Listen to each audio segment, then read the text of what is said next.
নামাজের সেজদায় চোখ বন্ধ রাখলে কি হতে পারে, কি ঘটতে পারে, কি পরিণতি হতে পারে?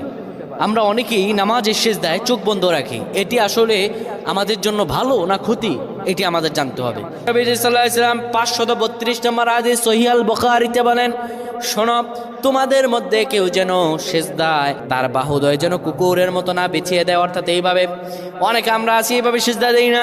আমরা সেজদায় এই যে বাহুদয় আমরা জমিনের মধ্যে লাগিয়ে দেই। রাসূলুল্লাহ স্পষ্টত নিষেধ করেছেন এইভাবে যেন কেউ সেজদা না দেয়। এইভাবে যদি সেজদা দেয় আল্লাহর দরবার তার নামাজ কবুল হবে না।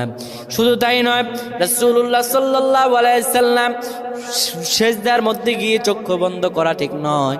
যারা চক্ষু বন্ধ করবে হয়তো মনের ভিতরে কোনো ফাহশা থাকলে সেটা দেখা যেতে পারে, কিংবা চক্ষু যদি বন্ধ করে রাখে তার এখানে কি আছে, সেজদার মধ্যে গিয়ে কি দেখতে পায় না দেখতে পায়।